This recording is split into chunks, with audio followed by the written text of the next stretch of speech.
Queria começar o episódio de hoje com um questionamento. Quem não sonha em um mundo com carros voadores, teletransporte ou até máquinas de viagem no tempo? Eu sei que muitos sonham com esse avanço tecnológico, mas se tem uma coisa que a ficção científica deixou claro, é que nem isso é capaz de impedir o apocalipse. Muito bem-vindos a mais um episódio do Especialistas em Apocalipse. Eu sou Michel Arouca e eu estou aqui com meu companheiro de viagem no tempo, Arthurzinho Eloy. E aí, Michel? Olá, senhoras e senhores. Olha, Michel, hoje assim a gente vai falar dessa intersecção maravilhosa entre a ficção científica e a desgraça. Assim, tudo dentro ali, né, da temática do Especialistas em Apocalipse, né? Essa parceria maravilhosa. E falando em parceria, o Especialistas em Apocalipse é uma parceria entre o AMC e Sky. Com o Sky, você e sua família têm o melhor da programação. Sky, a gente se diverte junto. Pois é, Michel, como eu tava falando, hoje a gente vai falar sobre como a ficção científica retrata o apocalipse, como que retrata os problemas aí do futuro. Então, finalmente a gente vai falar de distopia cyberpunk, a gente vai falar de robôs assassinos, a gente vai falar de paradoxos aí da viagem no tempo, então vai ser bem da hora. Bom, e pra quem não se lembra, né, no nosso episódio sobre apocalipse nuclear, a gente explicou, né, que a ficção científica ganhou força ali entre o começo e a metade do século XX, né? E naquela época existia muita gente que ficava empolgado por essa ideia de futuro, que ia ser repleto de exploração espacial e novas tecnologias, né? Mas também tinha muita gente com o pé atrás de que duvidava que alguma coisa realmente ia mudar, né? É o velho embate, né, entre o pessimista e o otimista. Você se considera um pessimista ou um otimista? Putz, assim, eu fico no meio termo, mas eu tô pendendo ali mais pra pessimista. Você é tipo o Matthew McConaughey em True Detective? Eu sou o que eles chamam de um pessimista. Exatamente, né? Como que é o tempo... Times of Flat Circle. Exato. Né? O que a gente provou até agora nessa temporada é isso. Vai estar sempre tudo se repetindo, tudo é cíclico, né? E ao longo da história de toda a ficção científica, de todo o horror, a gente sempre tem essa dualidade entre otimismo e pessimismo e, cara, é fundamental pra gente entender os momentos que a ficção científica flertou com o apocalipse. Aí, olha só, né? Os alemães foram mais uma vez pioneiros em imaginar desgraças. Olha, a gente já tinha falado ali no Drácula, né, que antes de adaptarem, né, antes da Universal adaptar o Drácula nos cinemas, veio os alemães com o movimento do expressionismo alemão e traduziram, assim, toda aquela angústia, toda a desgraça, aquele sentimento, assim, ruim da guerra, e esse movimento ele já tinha gerado outros filmes de terror incríveis, né, a gente falou do Nosferatu, né, que é a adaptação do Drácula, mas também pode pegar, sei lá, o Gabinete do Dr. Caligari, e além disso tem outro exemplo, né, outro representante desse movimento que tá ali flertando com a ficção científica, né. Lá em 1927 a gente tem um diretor chamado Fritz Lang, que ele trouxe praticamente, acho que a gente pode dizer assim, a primeira obra cyberpunk da história, quando ele imaginou uma cidade futurista que na real ninguém queria morar, né, muito diferente do que você tinha falado aí na nossa abertura, né, aquele futuro lindo dos carros voadores, do teletransporte e tudo. Na real, esse mundo era uma desgraça, né, porque era um mundo que era separado em classes, onde tinha um conflito rolando na cidade inteira, principalmente no alto escalão, pra ver quem quer tomar o poder. Tinha até um pouco daquela lógica que a gente discutiu no episódio sobre distopias também, né? Sobre Admirável Mundo Novo, aquela ideia de você já nascer, já separado ali. Você tinha essa função muito clara de se você nascesse pra ser funcionário, você ia ser funcionário até o fim, né? Não, e esse é o pilar do cyberpunk, né? É um mundo futurista, mas onde existe pessoas vivendo na miséria, enquanto tem outros super ricos, né? Acho que essa que é o que torna uma obra cyberpunk, é muito focada nessa diferença de classes, né? Uhum. Exatamente, é isso que marca, assim, todo o gênero, e é muito legal você ver que desde 1927 a gente já tem um representante disso nesse filme que você deve conhecer como Metrópolis, né, que é um dos marcos aí do cinema no mundo todo. Não, inclusive, a gente poderia ficar discutindo aqui muito do filme, como o visual é incrível, todas as técnicas cinematográficas que ele ajudou a consagrar, mas há um motivo especial para a presença dele aqui no Especialistas em Apocalipse. Metrópolis é um filme de robô assassino, Arthurzinho. Olha só, isso não te ensinam na escola, mas se você sentar e assistir o filme, né, quando você tá ali acompanhando toda aquela briga por poder na cidade, a solução de um dos cientistas é criar uma máquina que fosse capaz ali de equilibrar as diferenças sociais. Só que o jeito que ele quer equilibrar essas diferenças sociais é na porrada, basicamente, né? Ele não conta que, na verdade, o plano é que esse robô matasse um dos líderes mais importantes dessa disputa. Eu acho que dessa forma a gente pode até bater o martelo aqui e dizer Metrópolis é um dos primeiros casos de uma vertente carinhosamente chamada de A Revolta das Máquinas. Olha, esse é um dos meus tropos, assim, da ficção científica favoritos. Assim, adoro um bom robô assassino, que é essa ideia, né, de que uma criação, ela pode se virar contra o criador dela. E não é uma coisa realmente nova, nem na época de Metrópolis. É muito louco que se você parar pra pensar, toda a obra de Revolta das Máquinas trata dessa ideia, né, da criação se voltando contra o criador, que dá pra dizer que é meio que uma reinterpretação de Frankenstein, né, a obra da Mary Shelley, que foi lançada lá em 1818, que é considerado o primeiro trabalho de ficção científica, é considerado a base da ficção científica. Então, assim, se a gente... Eu não acho que é um exagero, você me disse se for um exagero dizer. Eu gostei, eu não tinha parado pra pensar nisso, né?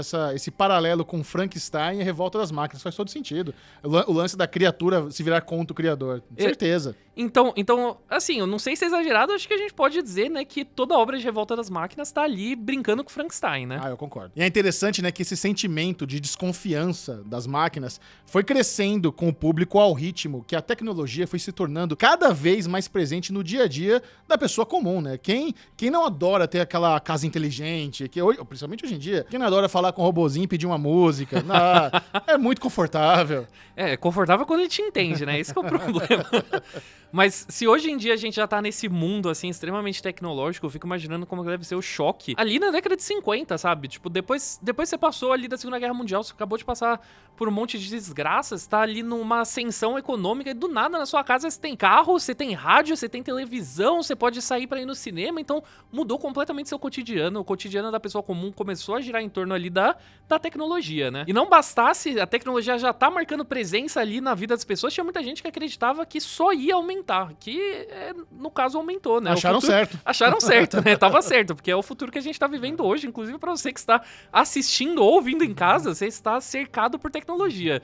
E é por isso que a gente vê tantas histórias de Revolta das Máquinas, principalmente aí nesse período da década de 50, da década de 60. Se a gente olhar pra televisão, a gente pode ver Star Trek, a gente pode ver Doctor Who, incontáveis episódios de Além da Imaginação. E a gente pode até dizer aqui que isso se torna ainda mais presente na literatura, que na época passava por uma verdadeira era de ouro de grandes autores, né? A gente tinha citado em um dos outros episódios, mas a gente tem nomes importantíssimos da ficção científica que exploraram os temas mais quentes, né? Os temas ali mais pontuais daquele momento, né? A gente pode falar do Isaac Asimov, que se tornou, assim, a referência máxima pra tudo envolvendo robótica, né? Imagina fazer um podcast desse e não falar do Asimov. Não, pelo amor de Deus, né?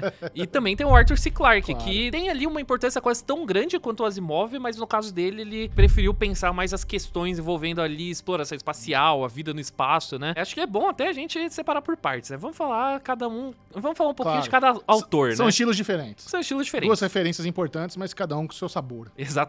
Sobre o Asimov, ele era um autor que nasceu na Rússia, mas que cresceu nos Estados Unidos. E é claro, a sua obra que é mais lembrado é a trilogia Fundação. Eu acho que todas as histórias também com robôs deles se destacam. A gente pode lembrar aí, sei lá, o Robô, né? Que virou o filme com o Will Smith aí mais pra frente, que eu pessoalmente adoro. Eu ia falar, bom filme. Bom filme, adoro bom filme. O Robô, muito assim, bom. Hoje em dia acho que as pessoas não gostam mais tanto. Acho que envelheceu mal, você acha? Eu não sei se envelheceu mal, mas acho que a consciência popular, assim, matou esse filme. O Robô é um filme de 2005, mas o Asimov ele já tava pensando nessa questão da nossa relação com a robótica lá na década de 50. Então, por mais que a gente estivesse longe de ter as assistentes virtuais que a gente pede pra tocar música e ela coloca qualquer outra música, exceto a que você pediu, ou aqueles aspiradores automáticos que fica virado de cabeça pra baixo, sabe? Você tem que ir lá e virar ele. O Asimov, ele já tava imaginando um mundo onde os robôs iam saber falar, iam saber pensar e iam estar sempre presentes ali no nosso cotidiano. Eu acho que a obra dele era tão visionária que hoje, né, 2022, nós temos uma série adaptando Fundação. Exatamente. Então, ainda é muito relevante. E uma série, assim, de altíssimo nível. Porque a gente já frisou, assim, algumas vezes, mas ficção científica nessa época era nicho, né? Era coisa, assim, pra nerd, assim, nerd mesmo. Hoje é pop. Hoje você gosta de sci-fi, você tá com a turma. Não, super tranquilo, assim. Tanto é que você vê, assim, séries e filmes com orçamentos, assim, milionários. Nessa época, o Asimov tava publicando conto, assim, em revista de centavos, né? Então, é sempre bom deixar, assim... Isso pra gente não cair no revisionismo histórico aí de a ficção científica sempre foi cool. Nunca foi cool. Não. Nunca foi cool. Foi na revista de centavos que nasceram produções de milhões. Nossa, putz. Perfeito. O motivo que eu acho que ficção científica era muito nichado era porque ela não era exatamente bombástica, né? Que nem era hoje. Ela era muito cabeçuda, né? Você pegava assim pra ler, você ia ler um negócio que era questões assim muito existenciais. O Asimov, quando ele tava discutindo robótica, ele não tava só falando, olha que da hora, robôs assim no nosso mundo, ele tava querendo falar, não, o que diferencia um ser humano de um robô? No mundo onde os robôs estão presentes ali na sociedade, o que dá mais direitos aos humanos do que nos robôs? Como que vai ser essa relação, essa dinâmica? Então, faz sentido de que o público que ia atrás disso era um público que tava assim, muito querendo pensar nessas questões, tanto pela tecnologia, quanto pelo ponto de vista da sociologia, da filosofia. Então faz sentido, né? Hoje em dia a gente gosta de espetáculo, mas na época o negócio era pra pensar. Não, mas eu lembro quando eu tava lendo Fundação, como era uma leitura que realmente eu precisava estar focado, prestando atenção. Não era aquela leitura de você assimilar com facilidade. Você tem, como é que é isso? Ah, interessante e tal. Eu até ficava me perguntando, caramba, esse livro é pop como, cara? É difícil isso aqui. Não, é um livro, assim, que é um exercício de academia, cara. Assim, você senta-se pra ler, você fica... É complicado, né? E eu acho que tem até uma linguagem um pouquinho mais rebuscada ali, mas faz sentido pra temática da coisa, né? Então, vale a pena. Acho que vale o exercício, né? É um acadêmico prevendo o fim do universo, né? Então, então precisa ser um pouco mais rebuscado mesmo. Não, faz todo sentido. E como você já tinha adiantado, né? Nosso querido Arthur C. Clarke era fascinado por imaginar a raça humana no espaço, pousando em todos os planetas do sistema solar e muito além. Com toda a ideia de exploração espacial crescendo ali na década de 50, na década de 60, né? A gente tava já cogitando ir pro espaço, a gente tava cogitando ali fazendo as movimentações, né, pra pisar na Lua. O Arthur C. Clarke, ele já tava, assim, muito à frente, né? Enquanto a gente tava pensando em ir, ele já tava voltando, né? E ele já tava pensando em todas as problemáticas que a gente ia encontrar no espaço, tanto do ser humano fora da Terra, né, num lugar onde basicamente tudo pode te matar, e também pensando além na colonização espacial, de como que ia ser a nossa vida nas colônias, do que ia precisar mudar, de como o espaço ia mudar o ser humano. Então, isso, cara, isso é a definição, assim, de visionário. E mesmo tendo, né, fascinações diferentes, o Asimov e o C. Clarke, é muito louco a gente parar pra pensar que ambas as ideias acabaram se encontrando em uma das maiores obras do cinema. Eu tinha falado que o C. Clarke, ele é visionário, né, que a gente tava pensando em ir, ele já tava voltando, mas ele é um cara que ele não tava só contente em fazer literatura, ele gostava também ali de ter um pezinho no cinema, né, no audiovisual. E ele acabou sendo recrutado pra escrever um roteiro pra um diretor aí que eu não sei se muita gente conhece, um diretor aí meio indie, né? Ele era famoso, você acha? Não sei se era tão famoso, né? Um certo Stanley Kubrick, louco. Né? Bateu uma ideia na cabeça dele que ele falou, cara, eu quero fazer um filme no espaço. Foi exatamente assim, essa é a pior parte. Só deu 2 segundos nele e falou, meu, espaço, muito louco, vou fazer um filme. Chamou, foi, né, em quem entendia realmente, né? Foi na referência máxima. E daí, em 1968... Cara, por essa parceria incrível que a gente conhece como 2001, Uma Odisseia no Espaço. Você sabe, inclusive, que o nosso estúdio, o número é 2001, e pra não esquecer, o diretor falou, quando você vier, não se esquece. 2001, Uma Odisseia no Espaço. É só lembrar da música. É só lembrar da música, assim, sabe?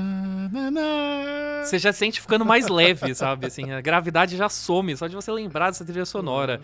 Ou então, né, eu acho que esse filme, o grande triunfo dele é o quão lindo ele continua sendo até hoje, assim. Se você sentar e se assistir, você fala, meu Deus do céu, esse filme foi feito ontem, né? Ele impressiona mesmo. Eu assisti recentemente de novo e falo, caramba...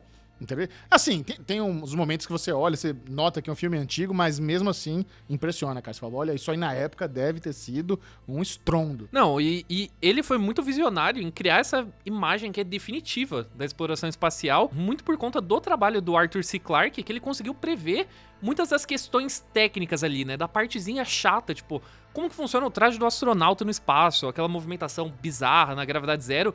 Porque, assim, hoje em dia é fácil fazer, porque a gente já sabe como que é. Mas é bom lembrar que em 1968, isso foi antes do homem pousar na Lua. Isso foi um ano antes. Não tinha nenhuma referência. Não tinha nenhuma referência, não tinha noção nenhuma de como que ia ser. Ele foi, assim, pelo poder da matemática, né? O poder da física só. Ele bateu o olho e falou, vai ser assim. E até hoje a gente tem 2001 como uma referência até entre os físicos, né? Ele conseguiu prever muitos fenômenos, então é um pouco assustador. É por isso... que uma das teorias da conspiração mais famosa que existe, de que o pouso na Lua, na real, nunca rolou, que ele foi gravado em estúdio e filmado pelo Kubrick. É porque 2001 é inacreditável. Eu acho, assim, que se eu tivesse naquela época, assim, eu seria meio conspiracionista louco desses, assim, porque... dá pra ser um pouco cético mesmo. É muito absurdo. É muito absurdo. Você vê o nível de fidelidade, porque hoje em dia é fácil a gente assistir, porque a gente já sabe. A gente já tá saturado até de ver coisa no espaço, seja coisas reais, né, documentários, imagens do espaço, ou obras de ficção, Na época você vê em um ano aquilo, e depois você vê replicado na TV e fala, hahaha, não. É muita coincidência pro meu gosto. Muita coincidência, muita coincidência. Estados Unidos ainda, né? O mestre da propaganda, nunca.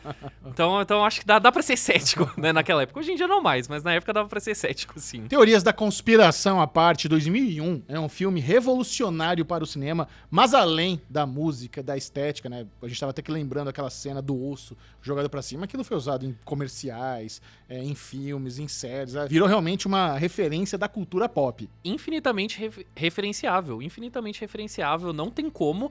Como eu falei, a música, ela cresceu tão além de 2001 que eu acho que, sério, você parar alguém na rua e falar assim, que som vem na sua cabeça quando você pensa em espaço, a pessoa vai começar a cantar a música sem nunca ter assistido 2001 na vida. Foi também replicado em tantas vezes que criou uma associação natural já. Não, e isso também ajudou a popularizar a ideia do robô assassino. Exatamente, a gente tá falando aí tanto dessa questão da exploração espacial, mas o grande vilão de 2001 é uma máquina, é uma inteligência artificial chamada HAL 9000, que é quem dá bastante cansaço pro cientista principal, né? O David Bowman, né? Não o David Bowie, David Bowman.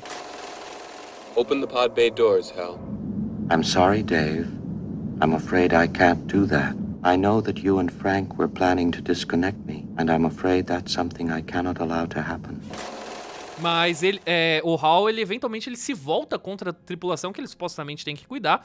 Ele mata todos os colegas do protagonista, ele também tenta matar o protagonista, né?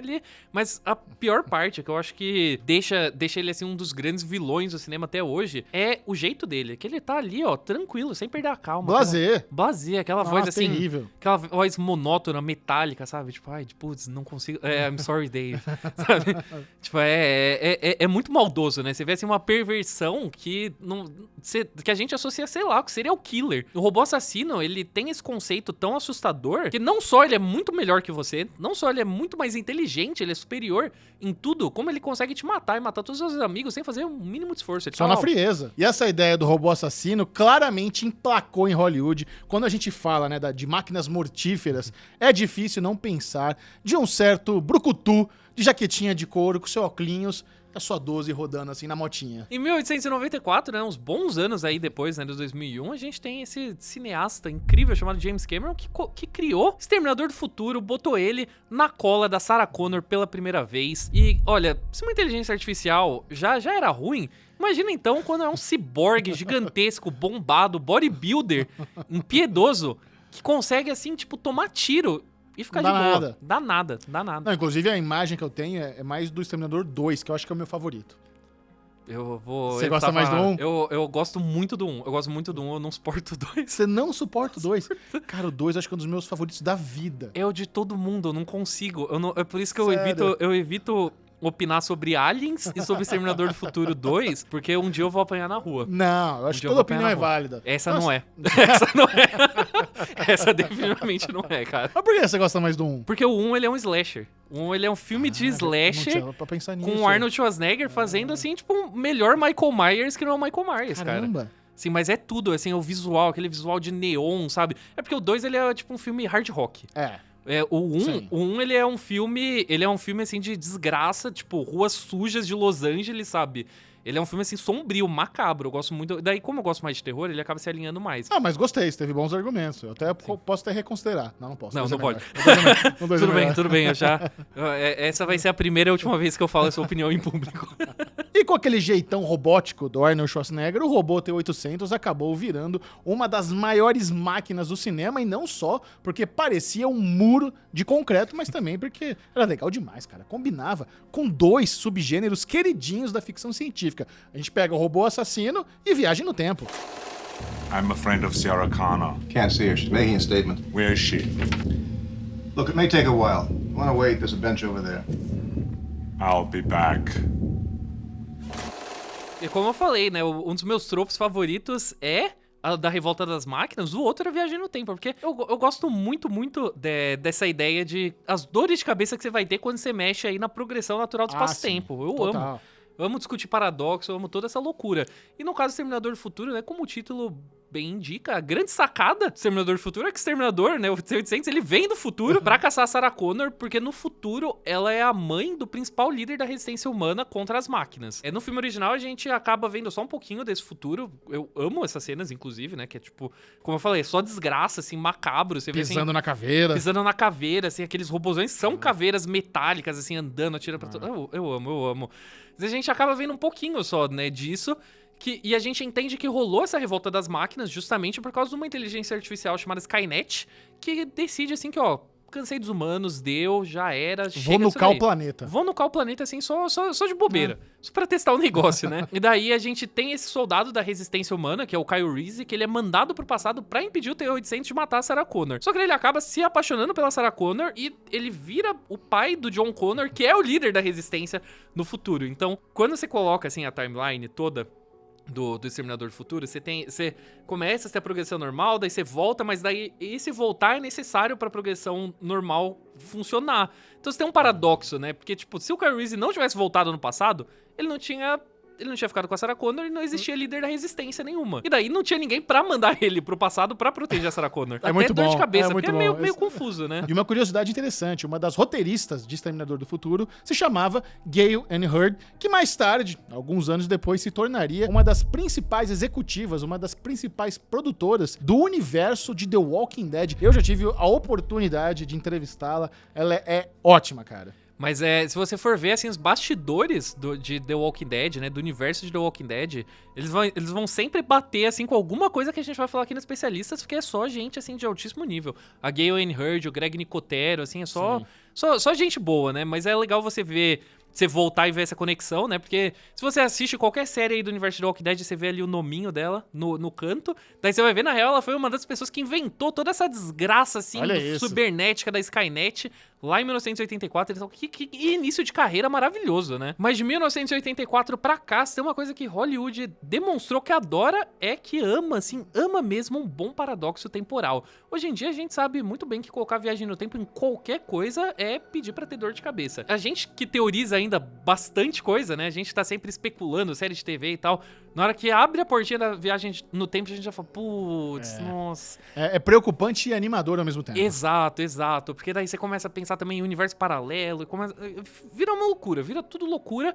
Mas como a viagem no tempo ainda não existe de verdade, ou pelo menos sem a gente saber, né? Porque acho que a gente não saberia, né? Se existe, eu não tô sabendo. Se existe, eu não tô sabendo ainda, né? Talvez não tenha chegado a hora. Mas a física, enquanto isso, ela não tá perdendo tempo, ela tá correndo atrás de resolver problemas de lógicas, né? Todos os problemas de lógica que estão relacionados a essas questões que desafiam, né, a progressão do tempo. E por sorte, né, como o cinema não é exatamente preso à realidade, eu gosto de dizer que dramaturgia não tem obrigação com vida real, tem uma boa quantidade de filmes que brincam com essas dores de cabeça. Mais de uma década depois de O Exterminador do Futuro, o diretor Terry Gilliam ficou fascinado com essa ideia dos paradoxos e ainda mais depois de assistir um curta francês de viagem no tempo. Olha só, isso que é um homem, assim, refinado, né? Um homem cult. Esse curta, inclusive, é muito bom. A pior parte chama La GT, que a gente deveria ter colocado ele no episódio de Apocalipse Nuclear. Que ele é sobre... É um mundo onde tudo foi destruído por um apocalipse nuclear e daí eles mandam uma pessoa de volta no tempo pra resolver essa questão e impedir. E entra em toda a loucura que a gente vai falar, porque eu acho que existe uma versão... Você não precisa ser um cinéfilo, né? Você não precisa estar com a sua turtleneck pra discutir, porque você provavelmente... Seu monóculo. Você provavelmente conhece essa história de um outro filme, né? Porque o Terry Gilliam, ele foi lá, ele gostou... Não, mas eu só queria dizer que isso aí pode ser uma maldica extra. Isso já pode ser. Faltou lá, tá resolvido. Não, aqui, resolvido. A gente vai falar, mas fique de olho, né? No final desse episódio, que a gente vai incluir essa, com certeza, nas maldicas. Mas essa maldica, inclusive, ela é apoiada por Terry Gilliam, que ele gostou tanto, mas tanto, que ele foi lá e falou, eu vou comprar os direitos. Não deu uma de Nosferatu, né? Falou, vou fazer um negócio certinho, bonitinho. E daí ele pegou essa ideia inicial, essa premissa de alguém voltando no tempo pra resolver um problema do futuro e acaba entrando numa bagunça temporal, e criou um filme que muita gente conhece como Os 12 Macacos. Saiu lá em 1995. Já tô com o coração quentinho, como eu amo Os 12 Macacos. Nossa, eu adoro esse filme. Surtado, assim, loucura.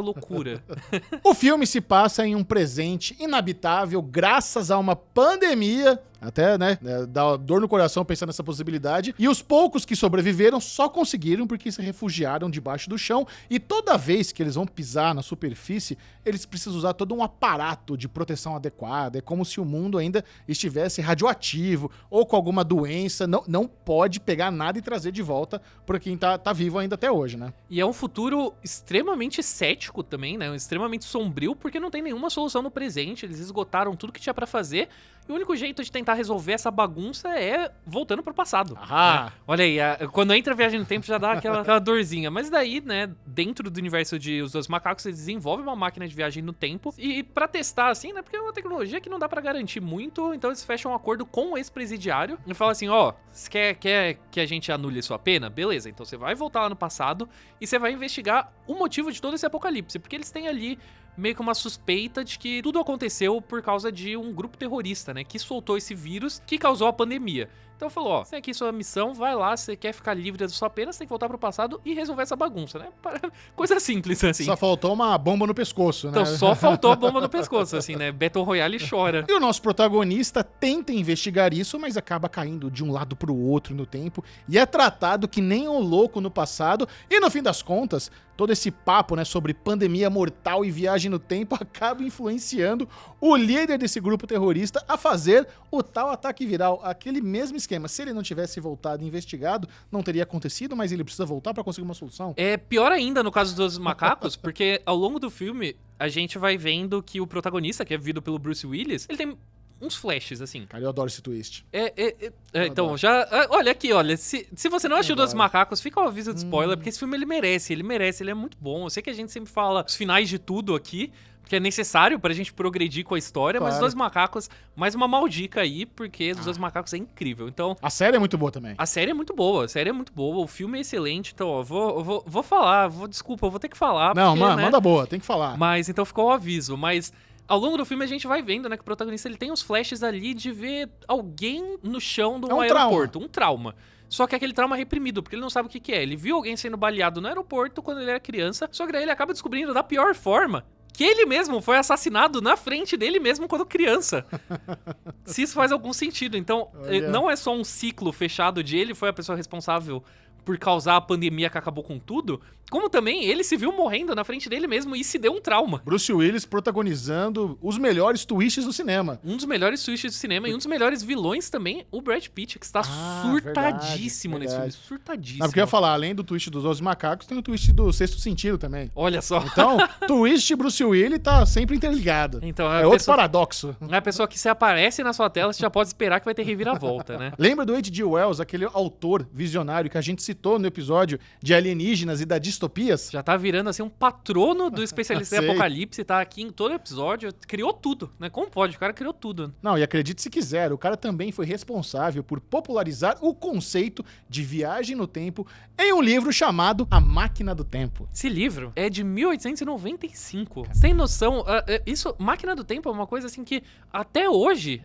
assim, se você discutir, tem alguém que talvez te dê uma olhada meio torta, tipo, mano, o que você tá falando? H.G. Wells já tava lá em 1895 pensando assim, brisando essas coisas. Eu acho ainda um fun fact aí, que nesse livro dele, né, A Máquina do Tempo, é bizarríssimo, porque ele entra em toda uma nova dinâmica de civilizações em guerra e tal. Eu acho muito bizarro que uma dessas civilizações, que se eu não me engano, é a civilização opressora, que tem uma civilização oprimida e uma opressora. Eu acho que a opressora se chama os Eloys. Então eu fico... carrego essa Olha marca aí, assim. Arthur Eloy. Carrego essa marca. O fardo. Não dá o nem- fardo do nome. Ele preveu, assim, um século antes.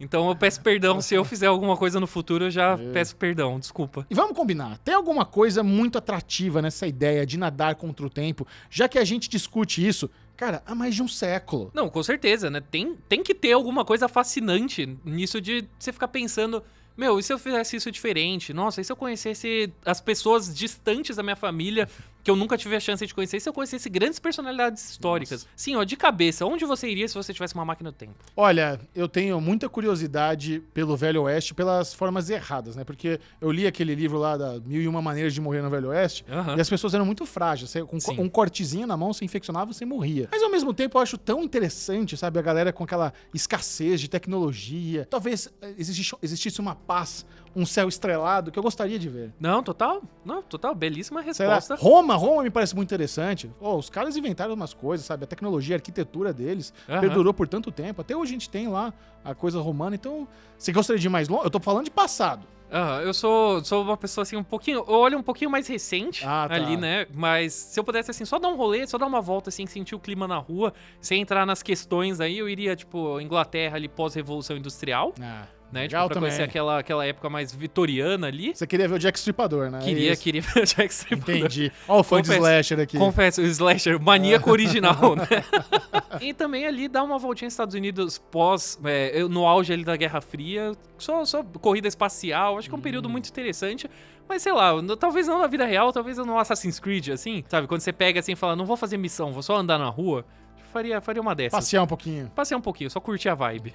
Mas quanto ao futuro, hein? A gente tá falando muito de passado, mas obviamente tem quem prefira olhar pra frente do que sim. ficar apegado a esse passado. Mas isso também não é garantia de que o futuro vai ser lindo e maravilhoso. Tem toda uma vertente ali de ficção científica que imagina que a gente vai continuar tendo os mesmos problemas, seja em qualquer momento do futuro, em qualquer lugar da civilização, né? E você sabe, quando eu lembro do De Volta para o Futuro, só pra a gente falou, né, como seria se a gente pudesse ir pro passado. O De Volta para o Futuro não é tão no futuro assim.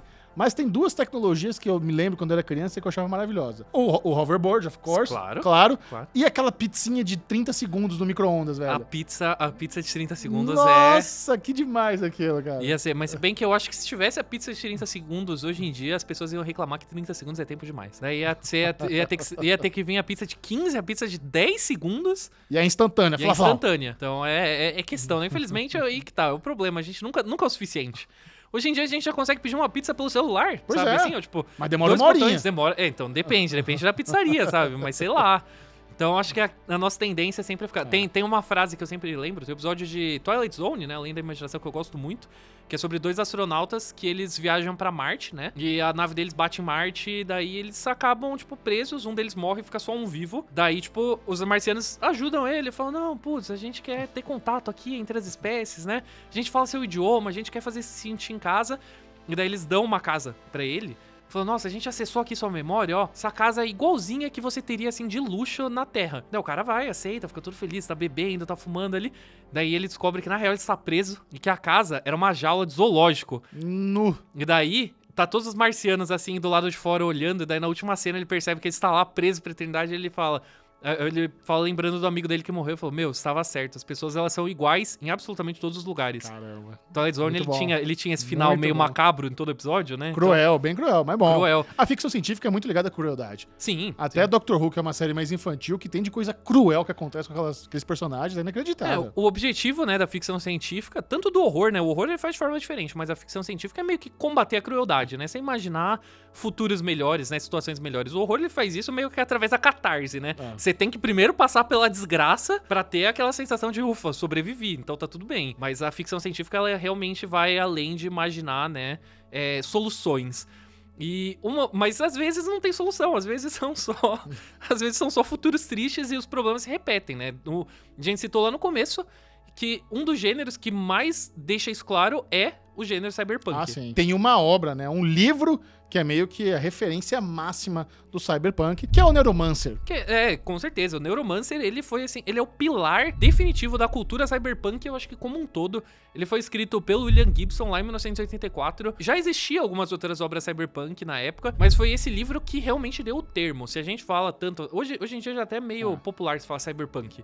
Ele não é mais uma subcultura. E muito por causa do Neuromancer, que ajudou a jogar isso no mainstream, botou assim na cabeça do povão, né? Não, soa muito legal, né? Cyberpunk. Nossa, cyberpunk, eu acho que Soa muito eu acho que não incrível. existe, eu acho que não existe combinação de palavras melhor, assim. Cyberpunk é muito da hora. É muito da hora.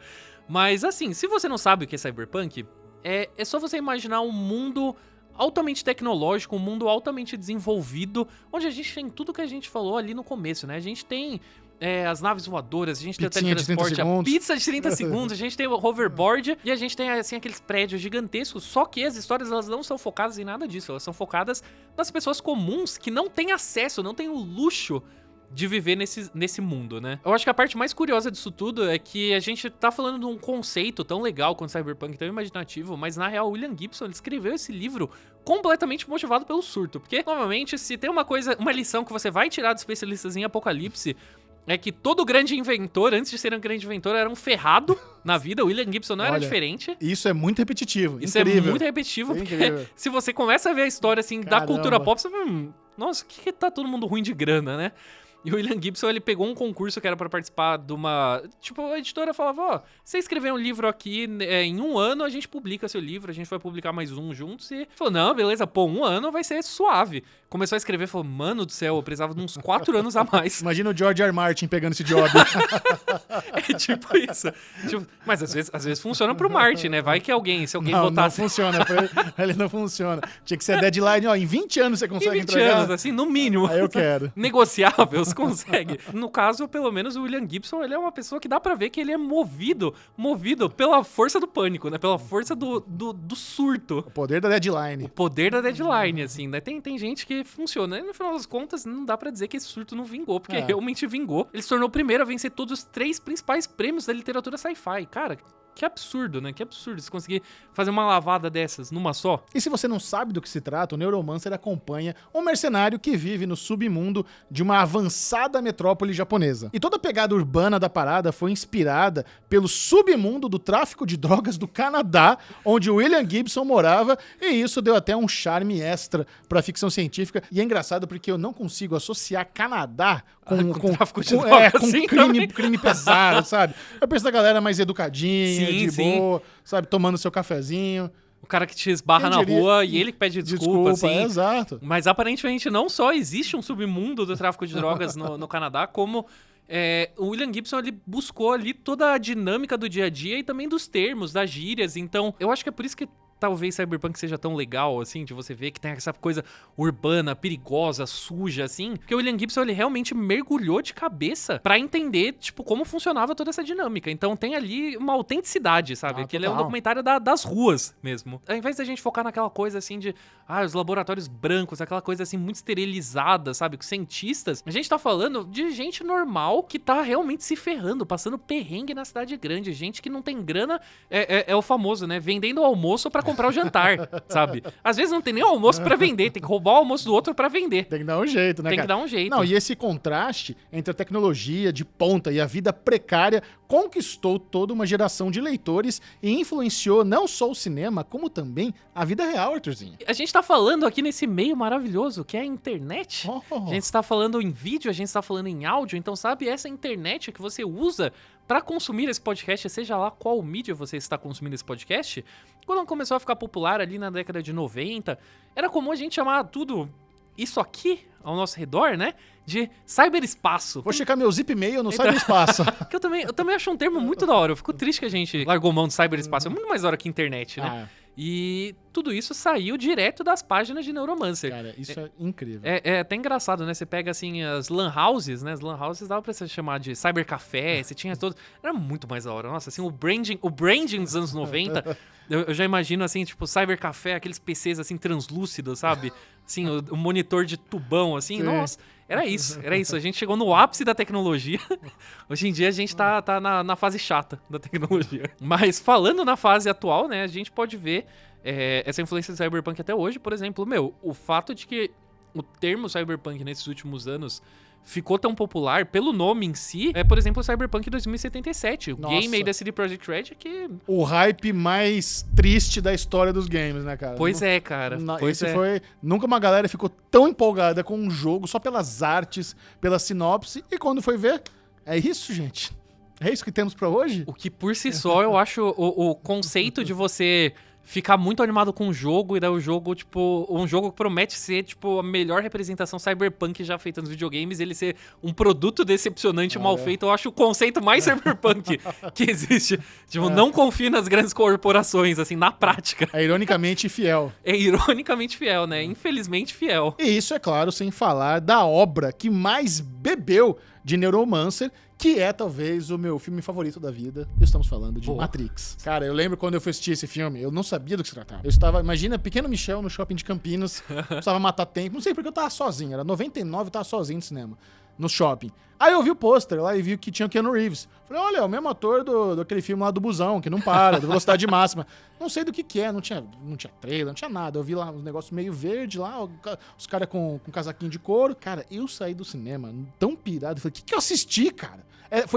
Imagine a experiência de ver Matrix sem ter visto nenhum trailer. Nossa, você sai de cinema dando mortal, dando porrada nos outros, Sim. sabe? Correndo na parede. Eu acho que é por isso que é o meu filme favorito, cara. Eu fiquei muito impressionado, muito impactado, sem esperar ver um negócio tão incrível como aquele. Você acredita que eu passei por um redescobrimento de Matrix muito recente? Como assim? Porque eu sempre assisti quando eu era pequeno, assistia com meu pai, mas já tinha, né, toda a trilogia e tal, então eu sentava, assistia assim, ok, e gostava, eu lembro de gostar muito, só que eu não tenho muita associação com as coisas da minha infância. Eu gostava de coisas, hoje em dia, tipo, eu não... Superou. Superei, passou, e daí na faculdade eu tive que assistir Matrix, né, porque Matrix, se você faz qualquer coisa de audiovisual, eventualmente você vai esbarrar em Matrix, que ele é um exemplo, assim, perfeitinho de jornada do herói, né, no termo de estrutura de Muito. roteiro. Nossa, redondinho. Então, em aula de roteiro, eu tive que assistir Matrix, e daí eu assistindo e falei, meu Deus, esse filme é incrível. Tipo, esse filme é incrível até hoje, sabe? Ele é realmente excelente, num nível assim de que não tem nada igual a Matrix até hoje. O 1 é especial.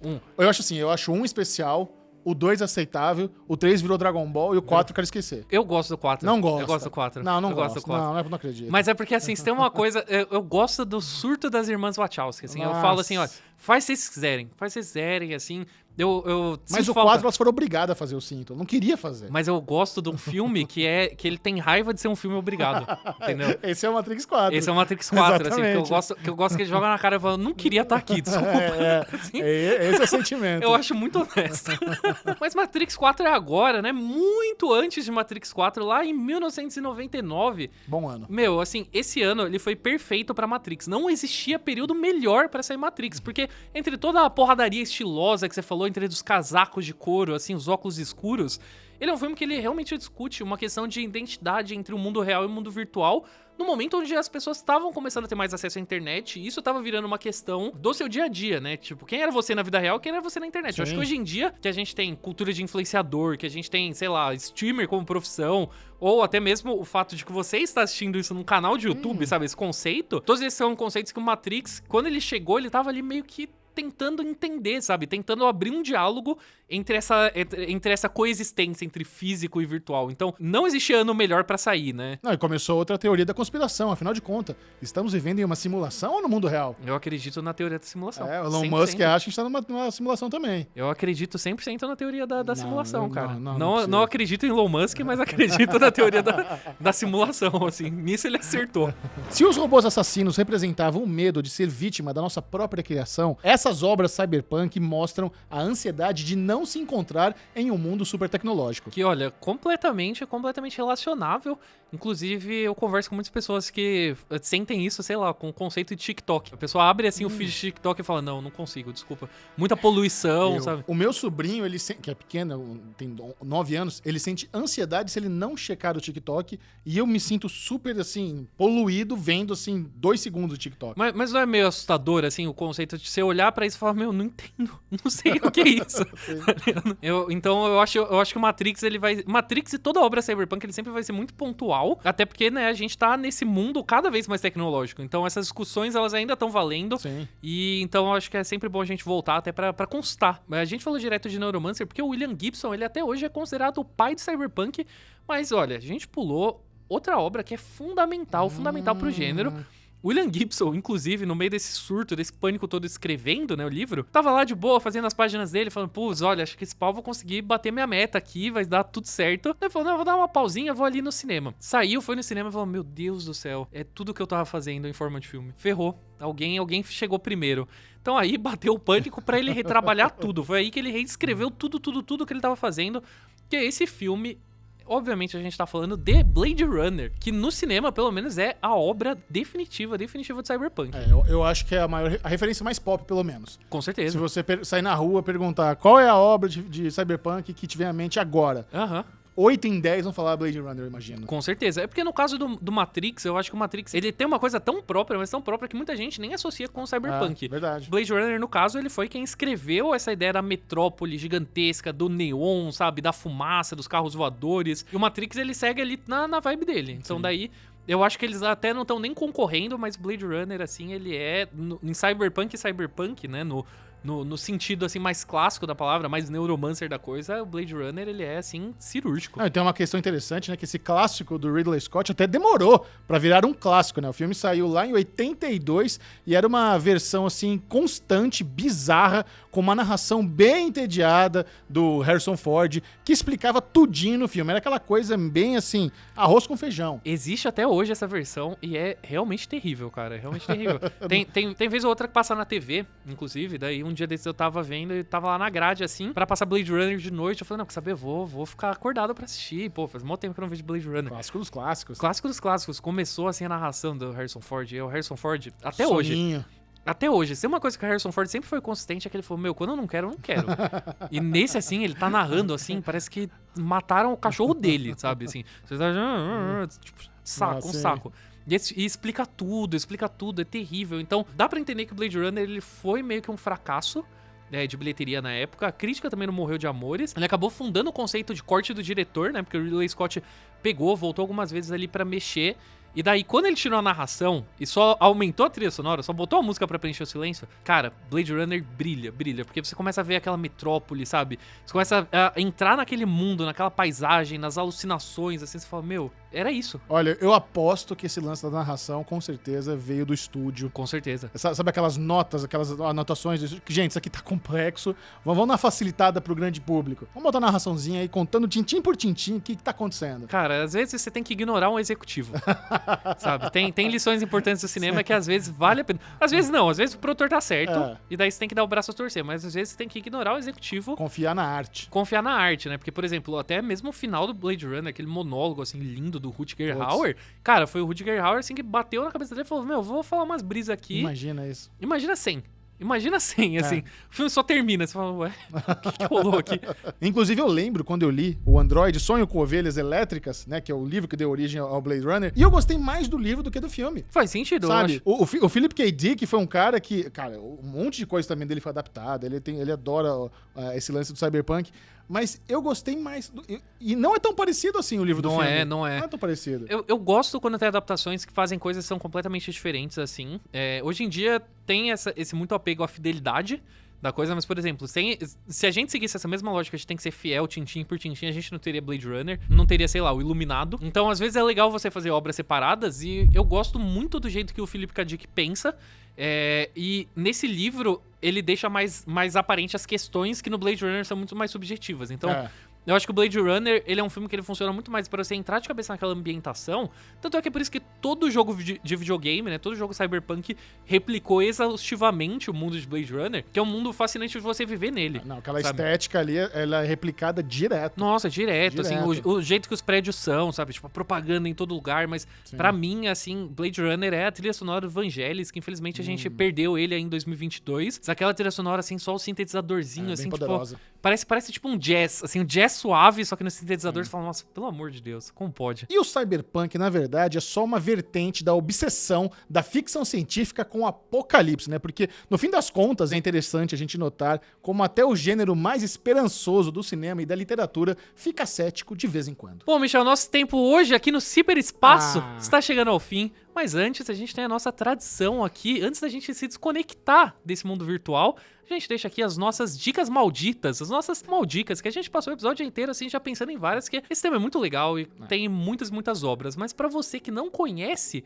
o que são as maldicas, toda semana eu e o Michel, a gente separa aqui algumas indicações de obras relacionadas ao tema. Pode ser filme, pode ser jogo, pode ser livro, pode ser HQ, pode ser o que quiser, vale tudo nas nossas maldicas. Você já tem a sua maldica? Olha, eu vou recomendar o livro que deu origem a Blade Runner, o Android Sonho com Ovelhas Elétricas. Eu acho que ele não é muito grande, eu gosto de livros que não são gigantescos, então eu acho que ele tem uma boa espessura digna de uma história muito bonita, muito bem contada, que deu origem ao filme aí que mais a gente lembra quando o assunto é cyberpunk. Vale a pena até pra você que gosta do filme e não lê o livro, ver as diferenças, sabe? Ver o ritmo da história é diferente. Muitos dos personagens envolvidos são completamente outros na trama, então eu acho muito legal. Não, com certeza. Excelente recomendação. Philip K. Dick, assim, sempre válido. Quando o assunto é ficção científica, eu vou recomendar um livro também. Virou um dos meus livros favoritos. Eu li só ano passado, que chama Matadouro 5, do Kurt Vonnegut. Que ele é um livro bizarríssimo, assim. Ele é basicamente um relato de guerra, porque o Kurt Vonnegut, ele serviu na Segunda Guerra Mundial. Daí, quando ele voltou, ele falou, eu vou escrever um livro sobre tudo de ruim que eu vi.